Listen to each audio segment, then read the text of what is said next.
Let's welcome in now Dave Rubin, host of the Rubin Report, who's been standing by with us. And I would imagine if you've been watching the hearing, Dave, first of all, it's great to talk to you. I know you've been out traveling the world. You've been to Israel. You've been to Hungary. Can't wait to talk to you about it. But if you've been watching this hearing, I can imagine maybe you wish you didn't come back to the United States, because this is bad stuff.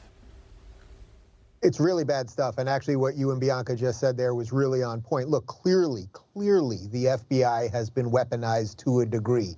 Not only clearly weaponized against a sitting president, and actually even before Trump was president, they were going after him, but now it's weaponized against its own agents who are trying to protect the Constitution as they were sworn to do. Also, you used the word hubris there when you were talking about some of the Democratic congresspeople who are asking some of the questions. And you're totally right. You know, it seems to me that the connection here, there is a very deep connection between the Democrat Party, sort of corporate press, so, you know, New York Times, Washington Post, et cetera, and then the FBI/CIA and who knows what other agencies.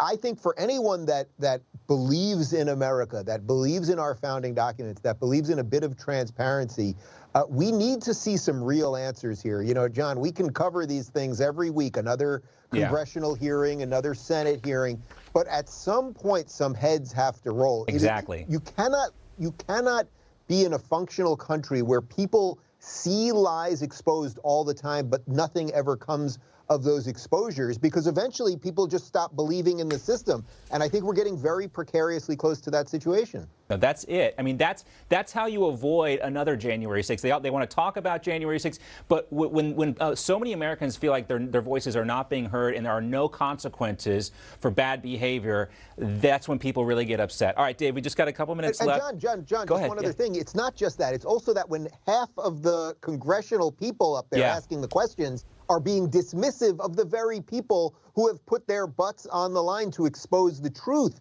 That makes it even worse. Yeah, dismissive and even antagonistic in some ways. I also wanted to ask you, because I know you guys are like besties, but there was this great interview with Elon Musk this week. He sat down, it was live, which I thought was really cool. He went back and forth.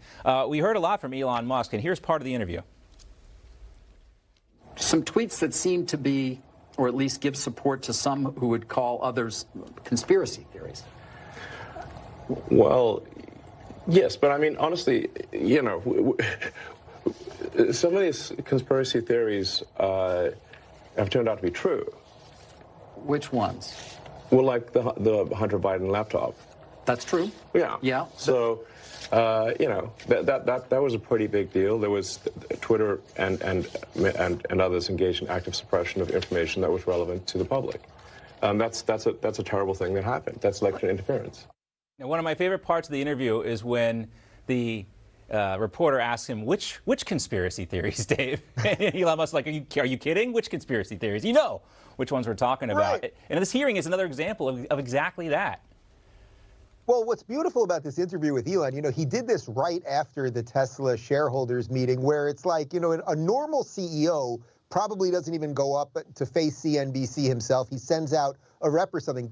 Elon gets out there. You can see he's thoughtful. He pauses. He really thinks through the answers. And then he says things that are true, which is very jarring if you're a cable news host to have to ask someone a question and then get a true answer. But of course, there's a gajillion. We could have gone through the laundry list of things that we were told were conspiracies, say a COVID lab leak from Wuhan, or very fine people on both sides, Donald Trump, like the litany of things that the mainstream media has lied to us about. And all Elon Musk has done is just say, hey, we would like Twitter to be more of an even playing field. If you don't break the laws of the United States, you can basically say what you want, and we'll be as transparent as possible when we have to take steps to either, you know, deboost or censor or whatever it is. I'm not saying the guy is perfect. I'm not saying the system is perfect, and I don't think he's saying that either. But we have one major tech company, I would say outside of Rumble, which is pretty much doing everything, right? But I am part owner of that, and I put that out there. Disclosure. We have one major tech company that is trying at least to be more transparent, and the guy deserves our support while he's trying to do that. Yeah. Dave, we got to run. Great to see you. Welcome back to the United States. Next time we can talk about Elon Musk comparing George Soros to Magneto. You'll have to explain really exactly what that was all about. I'm not a superhero guy. Magneto is much nicer than George Soros. Well, that's what Elon says. We'll talk about that next time I see you. I owe you some tequila. Take care, Dave. Okay, pretty good.